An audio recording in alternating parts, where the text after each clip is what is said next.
Hey friends, how are you? It's Mr. McKinney here with Mr. McKinney's Historic Houston. Once again, another installment of Live from the Heritage Society with Mr. McKinney. Thank you so much for joining us tonight. We're excited to have you. More excited about our guest, by the way, because he is wonderful, Michael Bludworth, head of Houston Aviation History. We're going to meet him and talk to him in a second. But right now, first, let's talk about the house, which is called the Nichols Rice Cherry House. The house itself was built in 1850. And beyond the house, which we're going to go inside and actually do our interview with Michael Bludworth, is this really cool Baker family playhouse that we're going to talk about as well as we go through our lecture, too. You'll learn about the history of the Baker family playhouse, where it was at throughout. Let's take you inside the house, though, because this is really what you want to see. Now, we chose purposely to do it in William Marsh Rice's house, and there's a reason why, which we're going to explore and talk about in a second. It is called the Nichols Rice Cherry House. The first owner was a guy named Ebenezer Nichols, which we'll talk about his legacy as well. Everybody knows William Marsh Rice, at least everybody should. Look at these hitching posts. Isn't this awesome? That is so cool. All right, of course, these were put here because this house is not original to the site. It used to be located where the courthouse is at, the old courthouse right there on Congress and San Jacinto is where it used to be located. Another fun feature of the house I want to show you are these doors. These windows rather, that have this really cool feature at the bottom that actually opens up. So what you would have is you could actually lift the window up, open these two panels, and you could have really great breezes throughout the day, which is awesome, by the way. Let's go inside the house itself. Now, this door matters in regards to the legend of a woman named Emma Richardson Cherry, okay? It's one of the reasons why she bought this house. Story has it, she actually bid $25 for the house itself, for the door itself, and then she ends up getting the house. Didn't really want the house, really wanted the door. Legend has it, but that's been disputed, so we'll just leave it at that. Let's come inside. First, on your left-hand side, this is an actual painting of the Nichols Rice Cherry House on your left, done by Emma Richardson Cherry. She was an artist. She's one of the founders of the Houston Art League. Come on in. We'll go this way. We'll take you upstairs. Why not? We'll take you to her. It's now a studio space. It's been converted, and you can actually look at it when you come on a tour. We mentioned earlier, once again, William Marsh Rice. Look on your left-hand side over here. You've got William Marsh Rice on the right, as he looked later on in his life. And then you have his wife, Margaret, on your left-hand side, rather. There she is. One of the fun little hidden treasures in this home. Now, we're not going to take you fully upstairs because we want you to book a tour with the Heritage Society. It's super important. I know things are a little difficult now with COVID, but once things get better, consider coming here and doing an actual tour at the Heritage Society to learn more about the history all around. Or, to be honest, if you in a couple of months are cooped up in the house, guess what? Come on out in a small group of 4, group of 6, just your family. That's pretty awesome. They can come by and look at it. Look over there. Come a little higher up, and I want you to look at this bookcase. This little cabinet over here. Look at that top hidden door. Isn't that awesome? That's a little sneak peek just for y'all that most people don't know about it. We don't talk about that, but that's where the person who owns the house or the owner would hide some valuables. Isn't that super cool? Let's go back downstairs and we'll take you into the parlor. And like I said, upstairs is decorated with some really cool items that Miss Emma Richardson Cherry would have. She would teach art classes here with her kids. I'll show you some of her handiwork in addition to that awesome painting. Check this. This was done. Everybody thinks this is wood, and it's not. It is hand-painted. These were painted with little feathers to look like faux wood. So what's super cool about this door is that it was done by Emma Richardson Cherry to kind of really make the house pop a little. Look at the woodworking you're going to see throughout the entire house. That's one of the reasons why she fell in love with this home, because of all the detail you're going to see all throughout. And once again, Ebenezer Nichols, who built the house in 1850, was a merchant. He was actually a business partner of a guy named William Marsh Rice. We talked about him earlier. So here's the parlor. You can check it out, wonderfully decorated. A lot of these items are from the same time period, but they're not necessarily Mr. Rice's items. A lot of his items were liquidated in an effort to put money towards the foundation / Rice Institute, which is, of course, his wishes. But just look at the house itself. It really is pretty. And you can learn more about the house at theheritagesociety.org. You can take a virtual tour with a cell phone if you'd like to. Those options are also available. Let's take you into the kitchen as well. And we set it up as a game room right now. But just look at the woodworking. Once again, up the staircase. These are things that really, really just made the owners proud of this particular home. So you can check all that out. Now, come on in. What I'm going to do is I am going to, let's just meet our first guest, by the way. Come on in. Here we go. There he is, Mr. Michael Bludworth. Hi there. Welcome, everybody. Welcome to you, too. Yeah. No signal. Look at that. So you might know Michael Bludworth if you have gone to the 1940 Air Terminal Museum, because he's certainly. I'm going to get this signal working again. Part of the fun magic of TV. There we go. There we go. Live, Facebook Live. So you might recognize Michael Bludworth from the 1940 Air Terminal Museum, which he's a regular over there doing lots of different lectures all the time, but he's also all over town. I mean, I've had the pleasure of seeing you at many different events and gatherings because you're so in demand. I think when we talk about Houston aviation history, which is Mr. Bludworth's specialty, really it's something that I think only you do, or at least the way you do it. Well, it's just part of what I do. I have to understand that this is aviation history, but it is really Houston's history.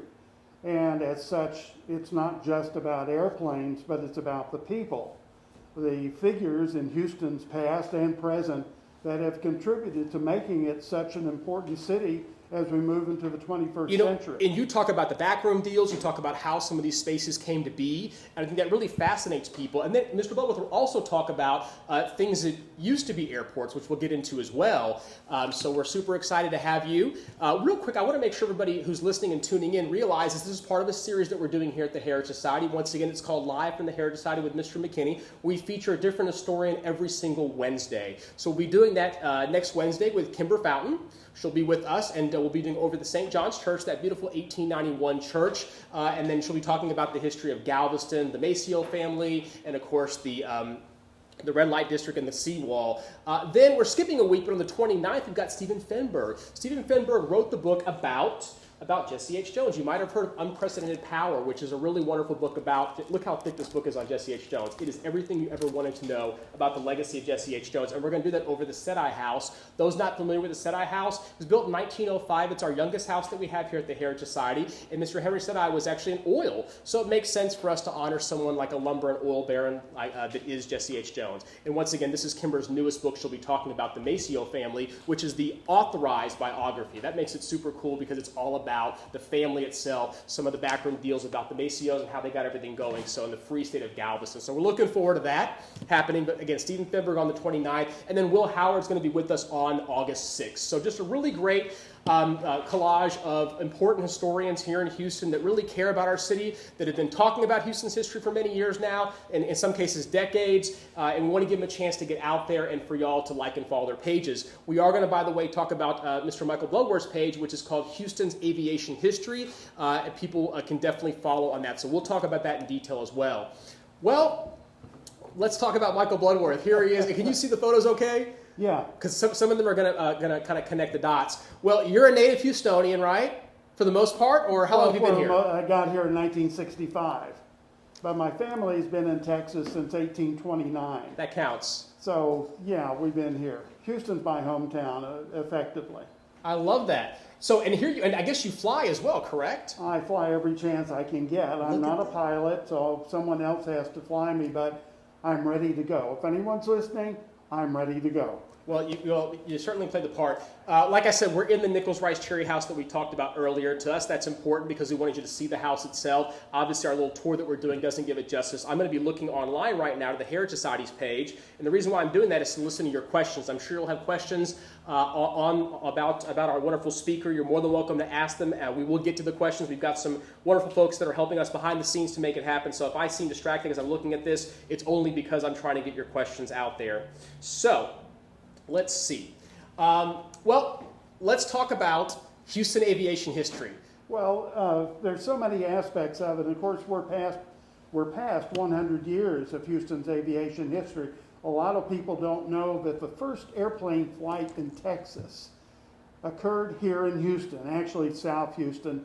But in 1910, Louis Palhan came to Houston, and as a demonstration, as a promotion in the best Houston tradition, did a promotional flight, and that turned out to be the first flight of an airplane in Texas. And that occurred in South Houston in February 18th, 1910. Yeah, now this building is very special to you because you probably remember when it looked a little bit like this, right? Or when it wasn't as great as it is now. It's been kind of renovated, but this particular site is the 1940 Air Terminal Museum. It's where you host some of your lectures at as well. But what are we looking at here? Well, this is the same location. It's not different. This is just, this is a photo of what is now Hobby Airport when it opened in 1928. This picture is from 1928. It actually opened in 1927. The terminal building, the 1940 Air Terminal, would be right about here on this photo. This is Telephone Road up here, and we're looking to the northwest mostly. But this is the opening in 1928. And none of these buildings are here, right? I mean, the old hangar is a little bit further down here, but that was built much later, right? None of these buildings are here. They're all gone, which is unfortunate, but that's okay. Our building, of course, was opened in 1940 and is still there, which is a very important contribution to Houston's history. It was designed by the noted, as was noted at the time, the noted local architect Joe Finger. And it's really a beautiful example of Art Moderne and Art Deco styling. Joe Finger brought an international style to Houston that it really needed to have. And this building is a beautiful example of how to do it. He also was the architect for the City Hall, and he has a number of civic, commercial, and residences around town. He truly took Houston from being a backwater to being the prominent city in Houston. And happily, our building is one of the very rare surviving passenger terminals from the Golden Age of Aviation. There simply are not a lot of these left, if any. The fact that it has been restored, the fact that it's open to the public, that you can just go visit, is really extraordinary. And it's something that a lot of people don't understand that Houston has.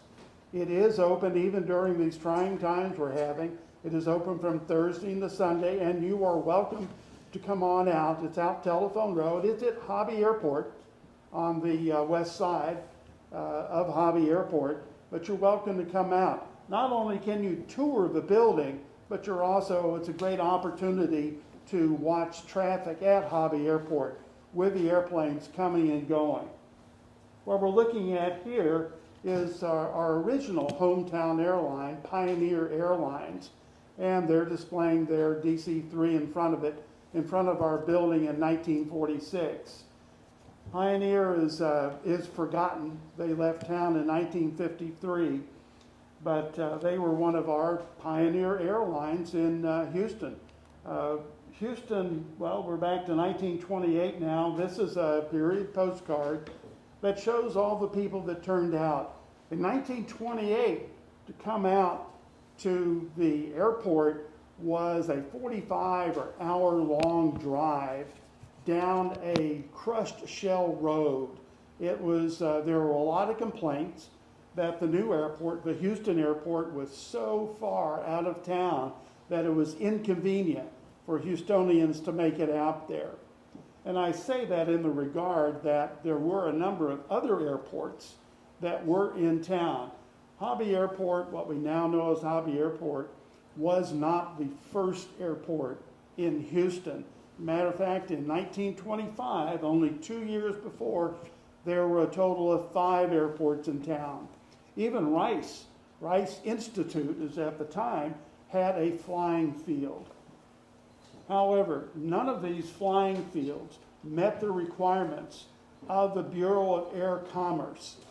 And this airport was set up by Houston's business community.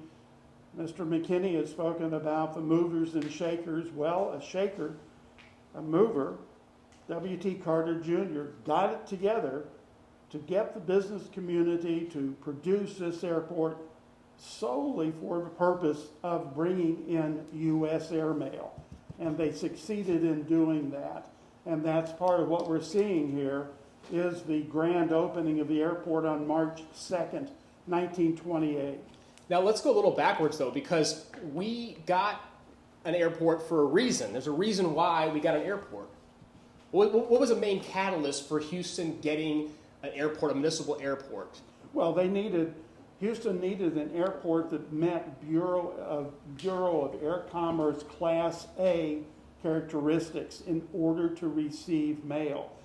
Houston did not receive mail by air. The air route was Contract Air Route 21, and it came all the way from Chicago. And it went to Chicago all the way to Dallas. And in Dallas, they put it on a train to bring it to Houston. And that, of course, slowed it down.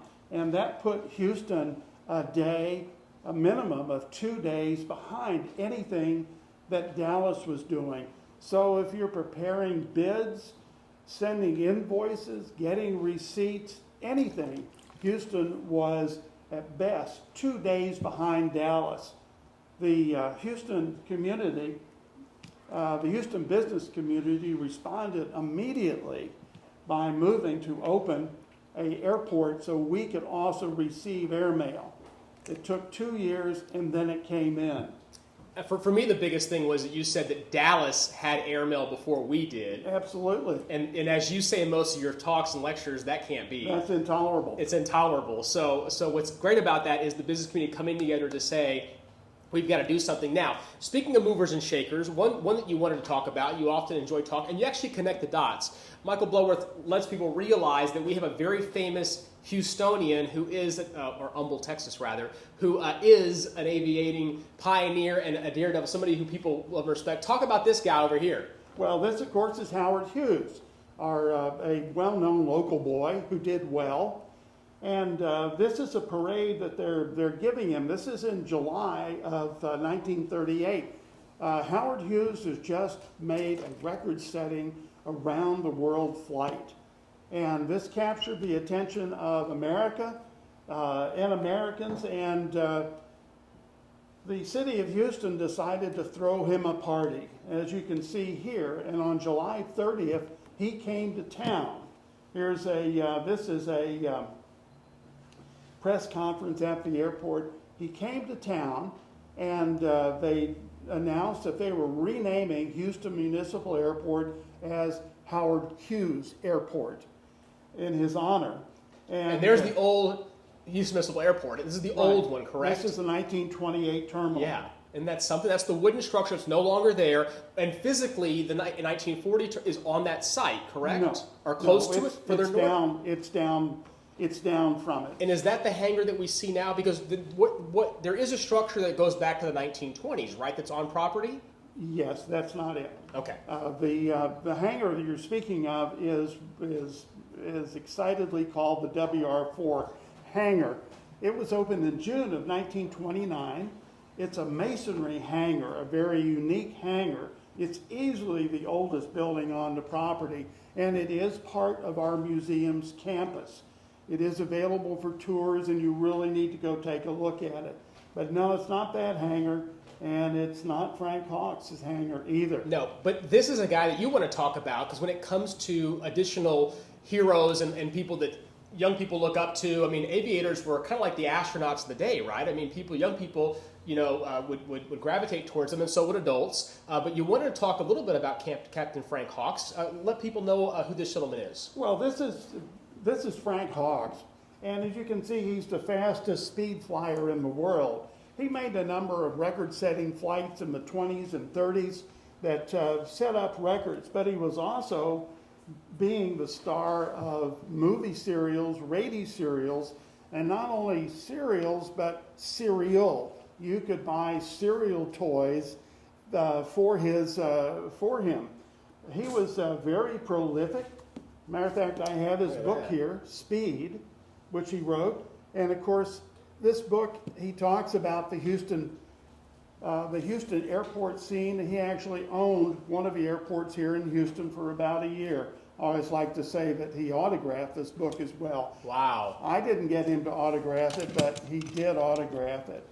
And this is a great history of Frank Hawks, and it's also a great history of his interaction in Houston. There are way too many names there to go through, but Frank Hawks is an important part of Houston's aviation history.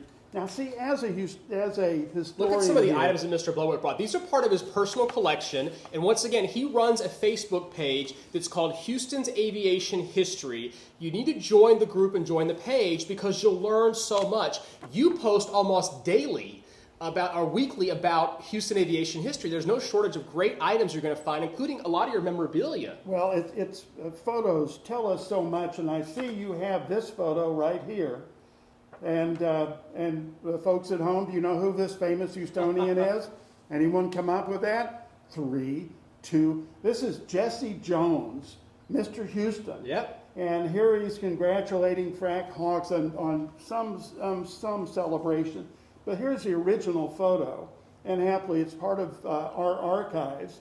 And through Houston's Aviation History Facebook page, I am able to make these photos available to everyone to show these important figures in Houston's aviation history and how they contributed, all of us, and to the city to make us the city that we are today. In 1938, Houston was not the city that it is now. Now, other characters in aviation history here in Houston may not necessarily be like Frank Hawk, where they're actual pilots, but they were engaged in the new technology of the time, and or the technology was a way to get around or a way to bring in starlets. One famous one is this young man over here on your left-hand side. Tell audience members who that famous young man with the bow tie is, or both famous young men, actually. This is an amazing photo, and every time I see it, I'm excited. This, of course, is Glenn McCarthy.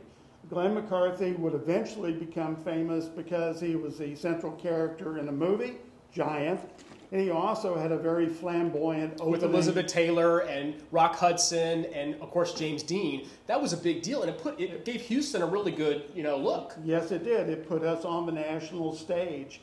And but he was also an oil man. He did so much. He made fortunes and lost fortunes, quite a meteoric career. And, people best know him for a little bed and breakfast he created, right, down on Main and right, the Shamrock Hotel. And he threw a big party for the opening of a Shamrock, including leasing aircraft. And there it is, a Shamrock Special coming in. Here he is with his DC-3 and his family. Oh, look, I have that picture too. Look at that. Look at that. I can't tell you how important it is to be able, there's so much you can learn by looking at a photo that is not apparent just because of whoever's in the front. By the way, that's his family, his wife and all his children. Frank McCarthy also owned a number of racing planes that he kept at the airport here, and they're all named the Shamrocks. One of the airplanes he did have was the Flying Penthouse.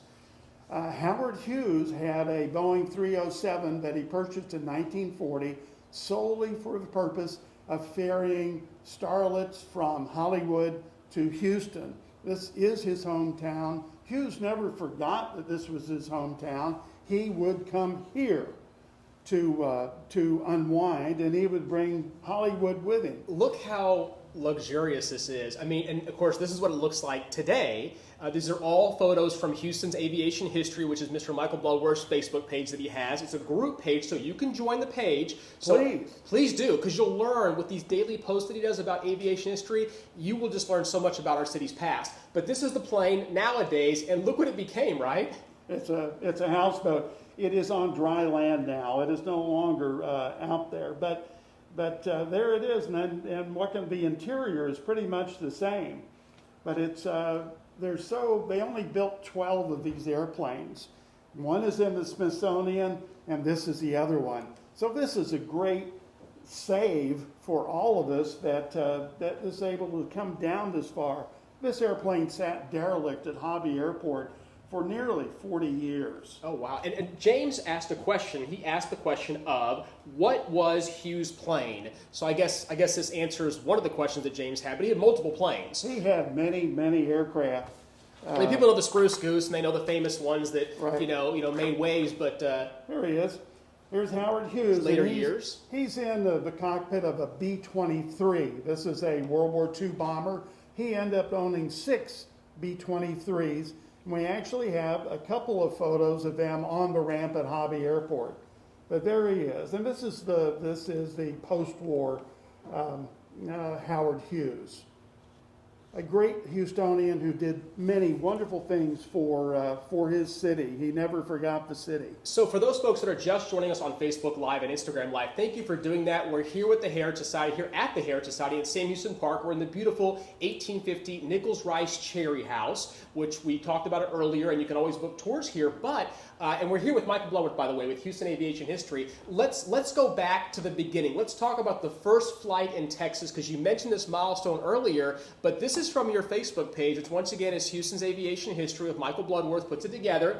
And on February 18th, 1910, you talked about this earlier, but here it is. Let listeners that are just tuning in now and those who maybe missed it talk about the first flight. Well, it was a stunt flight. It was part of a promotion. I mean, this is what Houston is all about. Since right? the beginning, 1836. They were the Houston Post and the developer were promoting the new houses in South Houston. So we're out at where now is College and 45, and in an open field there, the king of air shows, Louis Pauhan is his name, brought four airplanes, his wife, two mechanics, and their dog, and they flew. And as it turned out, that was the first credible flight of an airplane in Texas. And here, it makes the papers, by the way. I mean, here people talk about the Daily Post, the Houston Daily Post, on February 17, 1910. Here's a little clip of that. Mm-hmm. And there's a plaque there, by the way, at the Chamber of Commerce in South Houston, the city of South Houston. So these are really fun, ways to kind of talk about Houston history. Let's talk about the Bel Air aviation out west. Well, this is... when Pauhan flew, there were Houstonians in attendance that were already building their own airplanes. And the most important one was Shorty Walker. He had built one in his garage on navigation, and he would go out and fly it in the fall of 1910. So he's only 9 months behind. Eventually, he and his friends would coalesce at an open field in Bel Air, about where Pershing High School is now, except they went all the way down to the bayou. And what we were seeing there is this is a Blériot type airplane that Shorty Walker built, and one of the hangars that would end up on the property. Now you can flip the page. Sure, another famous guy. Yeah, this is also at it, and this is one of the little pieces I have. This is Cecil Cannon, and who is Cecil Cannon? He's an oil entrepreneur of the time, and he based his aircraft there. So the Bel Air Field became known as Cannon Field, C.C. Cannon Field. Go back to that Sure. one. This is Benny Howard, which, of course, you don't know who Benny Howard is unless you know aviation. But he would end up, once again, being a famous local aviator that set a number of racing records, built a number of racing airplanes, and his airplanes are still flown today. And he was a mechanic with Cannon Field. He shared that field with another oil operator by the name of S.E.J. Cox, Seymour Cox. And here we go. And Seymour Cox also had a number of airplanes. This is 1919 on the Bel Air Field. And that's Mrs. Cox and their son Cox. I have been able to identify one of the crew members in the back. But we find a photo like this and we go, oh wow, look at this. I know where he is. I know what's going on. I know what that airplane is. This is a great addition. S.E.J. Cox, and you can see the name of his company on the other airplane, was another oil entrepreneur in Houston in 1919, just after World War II. And he also used, they loved aviation. Where are these people now? Well, of course, that meant they were oil entrepreneurs. That meant that they were embezzling money and stealing money from their investors, and they both would end up in federal court in the early 20s.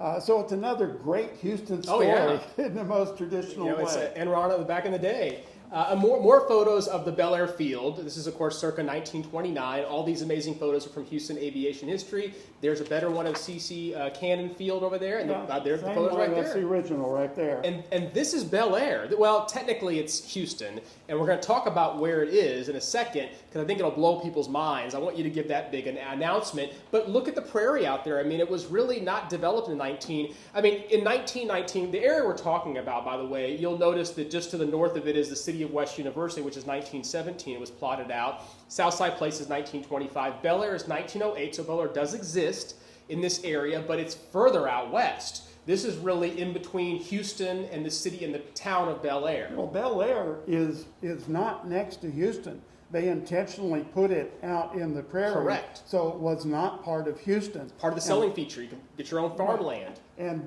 that left a whole big chunk of property between Houston and Bel Air, and that included open fields, and here we are. And that open field in 1911 was a location for the Cotton Festival. And one of the things they did is they had air shows. And this is some international aviators came over from New Orleans, and they flew their planes. And the most impressive thing here, of course, is how many people turned out. Houston has always been an aviation-minded city. When there are aviation events, Houstonians have turned out, even though Hobby Airport, was so far away from town, people would always turn out. Here's a location of Cannon Field. This is Bel Air up here, and this is Stella Link, and here's Bray's Bayou. And in this later map, it's shown as the Buffalo Speedway. We all know the road, Buffalo Speedway. Well, there's the Buffalo Speedway. And, but the... Now, what's currently on that site? Well, homes. Oh, but where this area is at over here, I know that there's a very famous school. We might have some young alumni that might have gone there, some little kids that might go there, but Pershing Middle School is on that property. Pershing Middle School, So is Sheltering Arms, the nonprofit there. So is the Weekly YMCA, and so is the Stella Link McGovern Library branch. So and that's probably why those areas were able to be developed there, because that land was so large parcels available. And you'll see that throughout Houston's aviation history. You'll see some of these old airfields and airports that end up becoming things like you talked about, the one that's not there on Highway 90, for example. People probably shop there every day. Tell people what's on that field and what used to be there. What, the one down on 90, Sam Houston Airport? Well, yeah. Sam Houston Airport, which has a date coming up, by the way, on July 12th. Look at that, anniversary. The anniversary of its closing in 1956. Oh.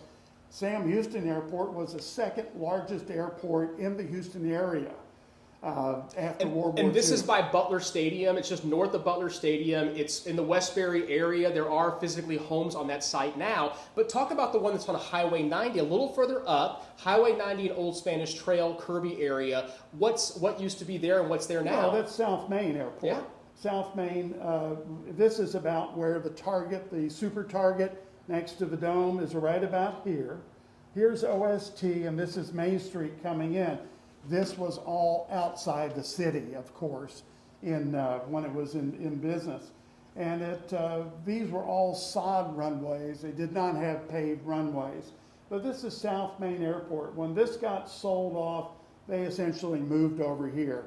This was Edwards Airport, Main Street Airport, South Main Airport, and it was one of the contenders to pick up the city contract to be the mail. And this is across from Fiesta. So like I said, if you ever go to the Super Target there on Highway 90, you're likely shopping in an old airport. So how cool is that? This is things you're going to learn with Houston aviation history when you follow and like their social media sites. You'll learn all about that. Well, this is a fun photo from the Bel Air Field. Right. This was a promotion to bring airmail to town. This was May 1st, 1927. You don't know how hard I had to find that date. But it's May 1st, 1927, and 1 month later, in June, they would break ground on the Houston airport. This is the Bel Air Field, and they had a promotion for airmail. This is a big deal. It is a big deal. And so Michael Bludworth will take some of these older photos, and he doesn't have much to go, maybe sometimes a caption, but he'll look at the airplane, he'll look at the clothes. What else will you do besides those things that kind of picture, maybe even a poster? But you put a lot of time and energy into doing the detective work to find out what year. It's photo interpretation, and that's what I do. When I get an old photo like this, there are two things that happen. One, I'm going to scan it. I'm going to preserve it. And I may need to restore it. A lot of these old photos are in bad shape and they need to be restored. And then we need to interpret the photo. What can we learn by looking at it?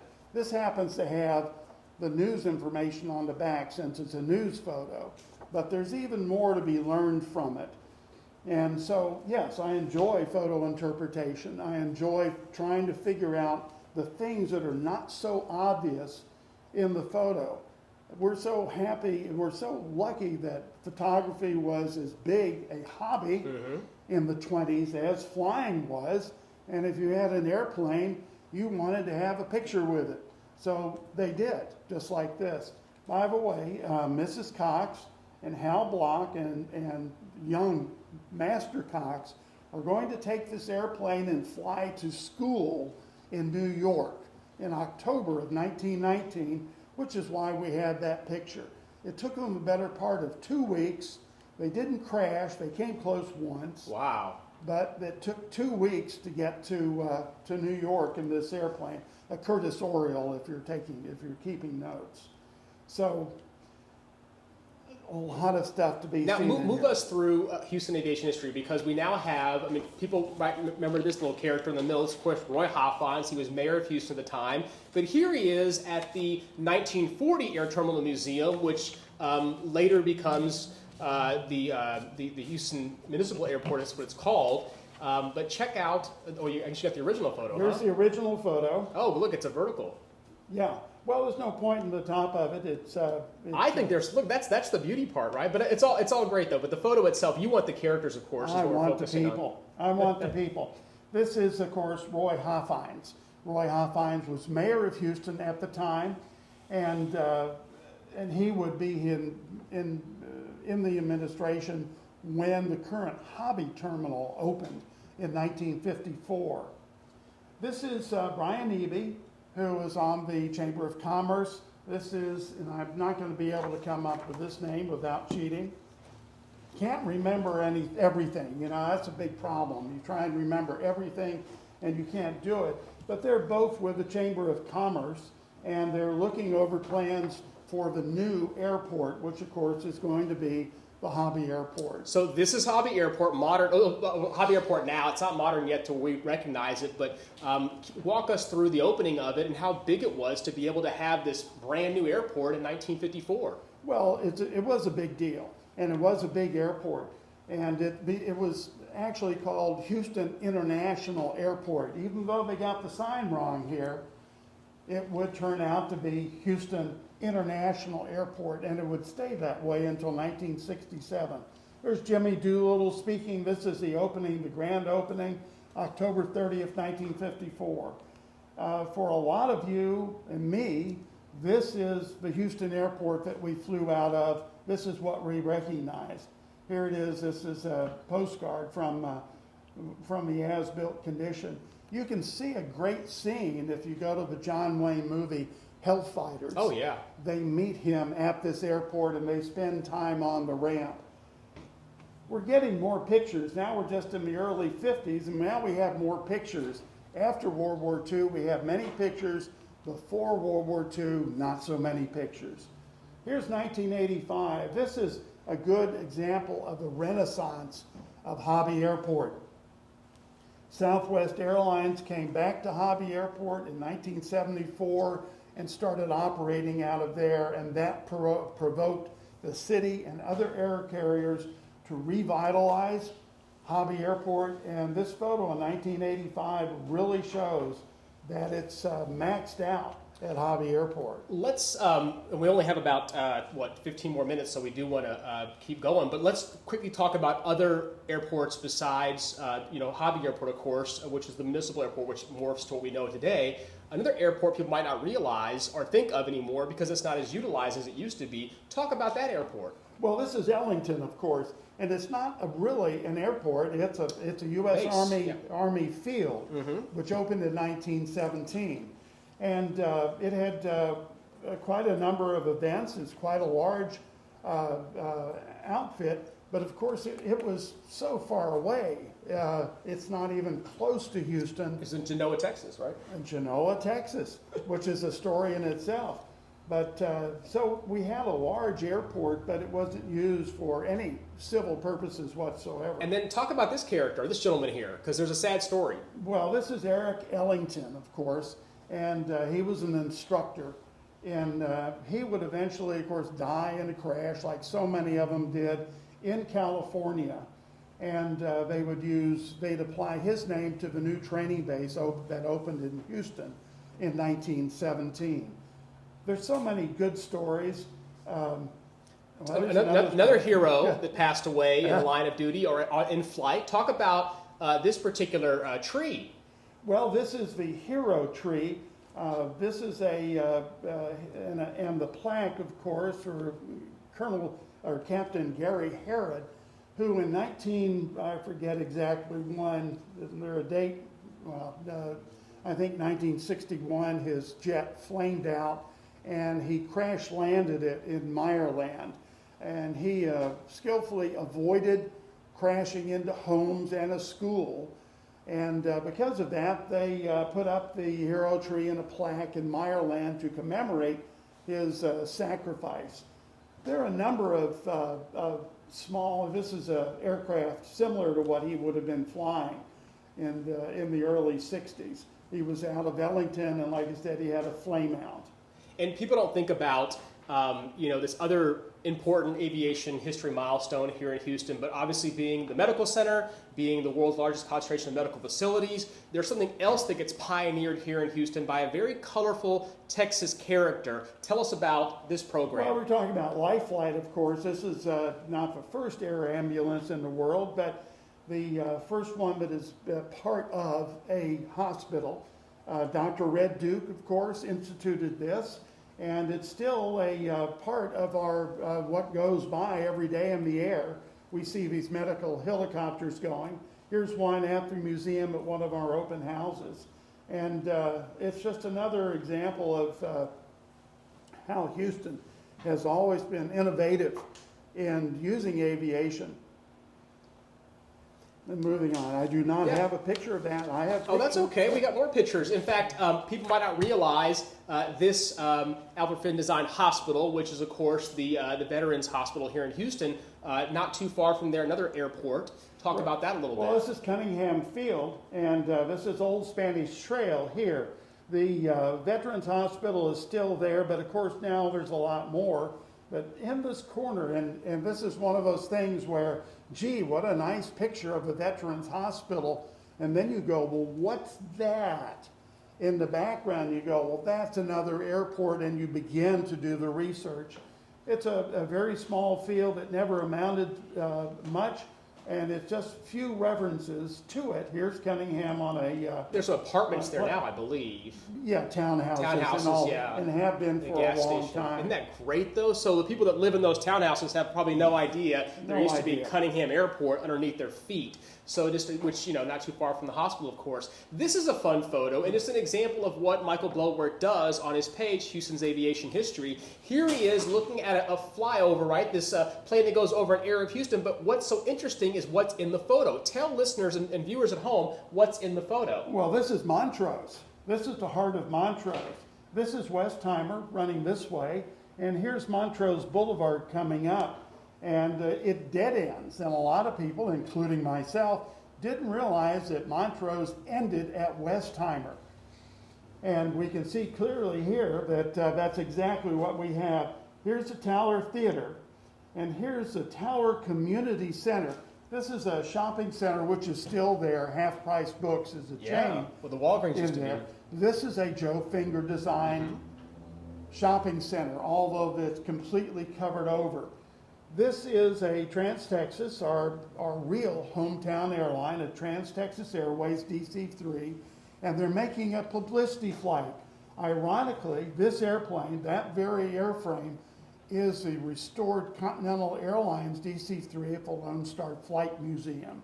So this is a lot of stuff here. Trans-Texas with a historic airplane over downtown Montrose, if you wish. And it's one of those, they made a whole bunch of pictures, and when I saw this, I went, oh, I know what I'm looking at. Well, and you kind of spent some time in Montrose, right? As a young person, I think that's where you lived for a while? Yes. Yeah. I've lived there, lived in Montrose for 35 years and went to the University of St. Thomas. Yeah, down this, down right over here. Look at that. And, We had Michael Bludworth on our show. I've got a radio show on 90.1 KPFT called the Houston Hour with Mr. McKinney and Catherine Anspon, and you were so kind to come on the show and talk about Houston aviation history. So you can look that up and Google it and find it on kpft.org/archive. But really, when it comes to Houston aviation history, Michael Bludworth's my go-to person because he's so knowledgeable. You can tell right now with no notes involved. He's just, and we only have an hour long, by the way. I know I've got a lot of questions. One of which was, where's the Hero Tree? The Hero Tree is, of course, on Beech Nut. It's where the HEB is located, Beech Nut, and I believe it's Edlow? No, Endicott. Endicott, yes, but the tree is gone. Correct. And the plaque is gone Correct. because of the construction in the area. The plaque has been removed to a nearby elementary school. Mm-hmm. And I don't know if there are further plans And to Herod do Elementary anything School, with it. Herod Elementary School is named after the gentleman who passed away, so that's just kind of a neat little connection that the school was named after him. But yeah, we'll keep more on that too. Another question was asked, why did NASA choose that particular location of where they're located? And that land used to be part of the Humble Oil property. Humble Oil had that land. They donated it to Rice University, Rice Institute, which then transferred it to NASA. NASA had certain requirements in order to bring NASA here to Houston, one of which was have an institution of higher learning and technology, which was Rice University in our area. George R. Brown did the construction for the campus of buildings as well, which was wonderful at a very low cost. Jim West's property, that all used to be originally Jim West's properties, Jim West, James Marion West. So let's keep going, though, because we have a limited amount of time. And we'll bring Michael Bludworth back because, like I said, you can't cover all this in one episode. So we'll probably bring you back in a couple of months to kind of do a recap of some really fun things that are happening. But let's talk about the Golden Age of Aviation. Well, there are several golden ages of aviation, and I must say the condition of airline and aviation travel right now makes the 90s look like a golden age. I'm not sure where we're going. This is Continental Airlines, which is not a hometown airline. They didn't get here until '56. But this is one of their Viscounts. What a pretty airplane. And yes, you find them. We found them on the ramp at Houston. Let's go to the next frame. This is You did this map, right? Wow, You created look at this that, map yeah. to It show surprises people. me. This is the original 1940 Air Terminal Museum. What Michael Bludworth did was he took the time to research where they all had offices, which is super cool. So explain some of the airlines that are long gone. Well, this is the floor plan for the 1940 Air Terminal Museum. Our two trunk airlines were Eastern and Braniff Airways. They came to town in 35 and 36, and they occupied separate but equal parts of the terminal. And almost immediately, other airlines came in and they needed space. We had talked about Pioneer. They were in this room here, and this is their ops room. Chicago and Southern, this is their ops room, and this is where they had a ticket counter. This used to be a snack bar in the museum, but they renovated it so CNS could move into there. Eventually, they built an entire additional wing just for international operations. This is what happened after World War II. In World War, before the war, our terminal was too big for the amount of activity we had, and after World War II, it was too small. So the city embarked on rapidly expanding the size of the airport and its capability. What a great ad for Southwest Airlines from 1974 in Esquire. Now, we move to the jet age. Here we go, 1969. Just had a milestone about a month ago or so. What happens on June 1st of 1969? Well, this is the opening of Intercontinental Airport, which means it just celebrated 50 years of being open. And we had mentioned Dallas before. Our airport was what was called a jumbo airport, and for SSTs and jumbo airplanes. And it was a very important contribution. Gosh, how can we do this? There's simply not enough time. And is still a big contributor to the Houston area. What I always found interesting is we opened in '69. Our friends in Dallas would open their own jumbo airport with SET service in '73. So again, we're keeping ahead of Dallas. I don't mind poking fun at Dallas because we're in Houston. But we've always had a friendly rivalry with Dallas, and the airport is another example of how we've constantly been one step ahead. You know, we are the leading city in Houston. Houston is the engine that drives the Texas economy. Here's a fun photo. Explain this one from 1966. Everybody wants to know about the monorail. Here's another one. The monorail at Hobby Airport. Everyone loves the idea of a monorail. It was set up as an experimental program in 1966 and didn't go anywhere. And obviously, in '69, Intercontinental opened. So that was the end of that. And Houston tried in the 80s to get a monorail. It wasn't successful. It didn't pass. All these things have happened over the course of our history with trying to have mass transportation, which we do desperately need as our city grows to become the third largest city soon. Well, I have people fondly remember this, and so they want to talk about it. And they get confused with the one that was over by on Highway 90 by the Astrodome, which is Right. a separate one. So both of these were just done experimental, not necessarily to be like mass transit to connect to different parts of Houston. So that's a fun part about it. But this is a fun photo that you've often asked us to kind of showcase because it's 1982. You can tell on your far left-hand side the 1982 Allied Bank building, which is 83 actually. Allied Bank building is almost completed, still under construction, and our city is booming just nonstop. There's the 1984 Allen Center, not too far from the Heritage Society. It's being built or starting construction. So talk about this photo. Well, this is November 10 Alpha, the Goodyear blimp that was based near Spring starting in 1970. And they would maintain it here until '82, where they replaced it with November 3 Alpha, also named America. So this is just a transition for the blimp. And that's downtown. Here's a nice magazine from the period. And one of the things that is fun for me, and again, this is a very popular subject, is I actually worked at the Goodyear blimp in 1971. I was a crewman. Oh, look at this. And I bring in, of course, things to look at. Here's one of my shirts Look at that. from working at the When Goodyear so many of blimp. us remember driving and seeing that huge hangar right there off the freeway. I mean, we have fond memories of the Goodyear blimp as well. And when did it stop operating here in Houston? I believe it was 1987. Yeah. And since then, Goodyear has suspended all blimp activities. They actually have a blimp that they still fly, but it's not like it used to be. Like just air shows and things like that, promotional stuff, or Once again, they sports events, Yeah. which of course there are no sports events now. I mean, everything has changed. Oh, look, it's that picture. You've got some great artifacts, and what's neat about Houston aviation history is you're going to be able to see some of those. One item that I'm really kind of jealous of are these items. Talk about the I think you brought them. Oh, of course I brought them. This is super cool. Tell people what we're looking at in your hands. You guys are getting a rare opportunity. I cannot believe you found these. This has been a legend. Did they exist? Where are they from? Talk about what we're looking at here. Well, this is a souvenir from the opening of the Houston airport in 1928. And it's a bronze bell. And it's not only a bronze bell, but it's a Liberty Bell like was in Philadelphia, and that's because it's produced by a Philadelphia company. Now, it's a Liberty Bell because our airport opened on March 2nd. Now, you're all Houstonians, you're all Texans, you know what March 2nd is. I hope don't y'all need do. to tell you. Yeah, man. But it's Texas Independence Day. And Sam Houston's birthday. Right. So, here we have a Independence Bell. Now, With the on logo. Right, on it is this little relief here. I know it's very hard to see. Let me get a close-up of it. And you can, of course, see it here. And what that says is Houston Municipal Airport. So there's no question that this was produced to be given away or given as souvenirs of the opening.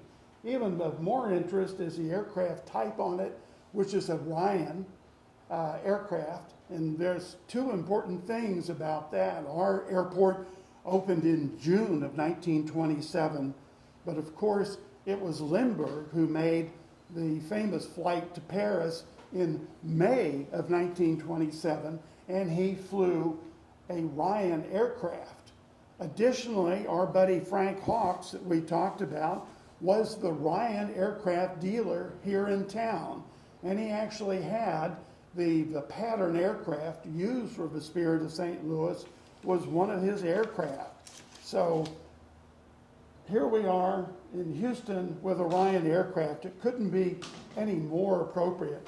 I just happened to find these trolling on eBay and came up with them. This is a tremendous find.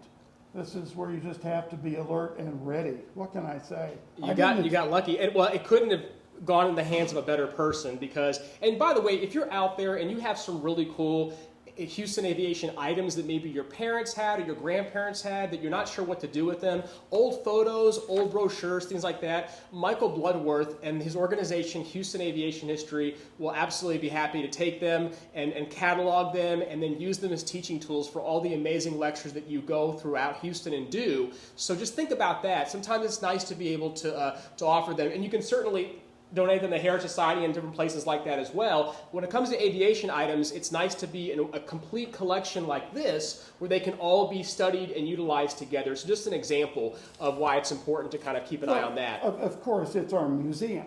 The 1940 Air Terminal Museum is the place for all these things to go. So there is a home for your memorabilia. I can't tell you how many times, well, Daddy flew. Daddy was a pilot. Grandpa was a pilot. We don't know what to do with his things. Well, I know what to do with them. We need to donate them to the museum so they'll have a home, and we can share them with the rest of the Houstonians.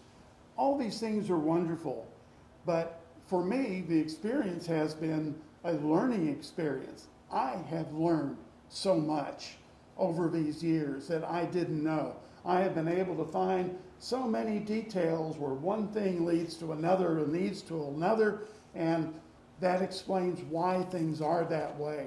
So we are almost out of time. We want to thank Michael Bludworth for joining us. Once again, Michael Bludworth, Houston Aviation History. We have 3 prizes that we want to give away to folks that are watching. We've got some folks right now that are watching us. James, you're asking a lot of great questions. We need to probably get you a really cool item. And we will connect you with Mr. Bludworth's email so you can ask him some of these awesome questions as well. I know that Will Howard just jumped online too, which is great. Will Howard's going to be our speaker on August 8th, so it's wonderful to have him. So we have our first item is this CD. It's available at our gift shop at the Heritage Society. It's only $15, and it's actually written by Leah White about songs about Houston. So look at some of these really cool songs. Once again, the CD is called Our Roots Are Strong, and it was written for the 175th anniversary of Houston, that milestone year. So really cool songs like the Heritage Society, Freedmanstown, River Oaks Theater, Mission Control, Julie Idison Library. So we're going to give this a CD if they can answer a question right. We've got my screen right over here. What's a good question to ask people? Something we talked about today, so that it's fair. What should we ask folks? what should we ask them? About aviation history. You can ask a question. If they answer it right online, I'm going to give them a prize. Oh, it's that simple. Okay.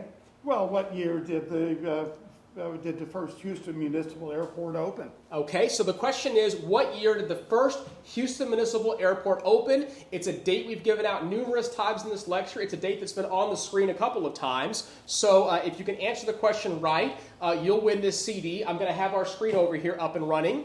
The next item is going to be a bandana. These are really popular nowadays. It's a beautifully silk screen and printed bandana with the Heritage Society logo on it. We sell these also in our gift shop. But nowadays, people are wearing these, of course, all the time. If you don't have a mask that you've created, the bandana works just fine. Some kind of face covering is really important to have. So what's another question we can ask our audience that you talked about earlier today? Maybe a famous Houstonian? Well, what family, what Houstonian family was it that provided the impetus to build that first Houston Municipal Airport? What was their name? The name of the family, okay? And we did talk about that, right? That's WT? We did, yes. Okay.